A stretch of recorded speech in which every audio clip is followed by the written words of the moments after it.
Good morning, everybody. I'm going to do another video series because I haven't done one in a while, and I'm going to do it on the bodhisattva vow, or the bodhisattva path. I gave a series of lectures on this at the Zendo a few years ago and really enjoyed it.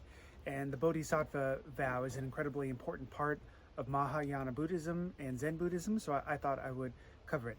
And so today I'm just going to introduce the bodhisattva vow, what it is, and I'm going to talk about the different ways that we can understand it, because I think some are maybe more helpful than others. So the bodhisattva vow is that beings are numberless, I vow to save them. Delusions are inexhaustible, I vow to end them. Dharma gates are boundless, I vow to enter them. Buddha's way is unsurpassable, I vow to become it. There are other slightly different translations, but that is the translation that's used in a lot of Zen centers, particularly in the US. And so if we break this down, beings are numberless, I vow to save them. Sometimes that's beings are numberless, I vow to awaken with them. Dharma gates are boundless, I vow to enter them. Delusions are inexhaustible, I vow to end them. And Buddha's way is unsurpassable. Sometimes it's I vow to attain it. In our school we say I vow to become it. If we understand this in a dualistic way, I am here, you are over there, and I'm going to save you, right? Beings are numberless, I'm going to save all those beings out there. This is impossible. And I think there's a few reasons why the phrasing is done this way and why different understandings are important.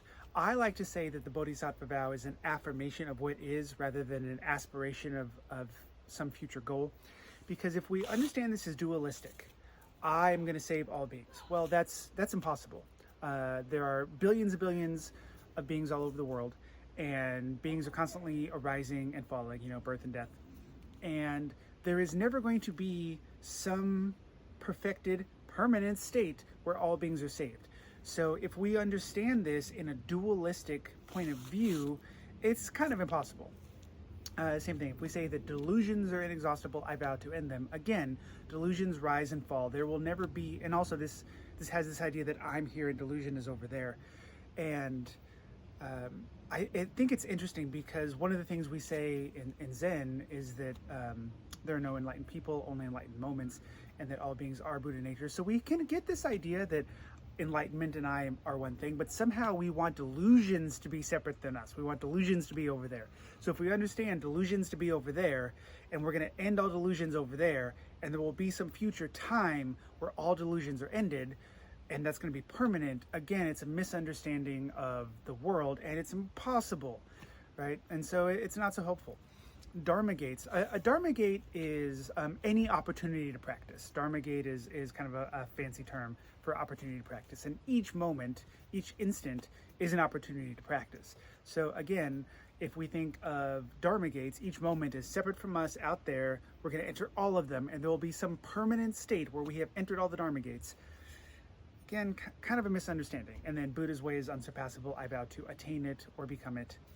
Again, this understanding is different in our school, where we don't think of enlightenment as a permanent state of being attains, rather than an enlightened moment, right?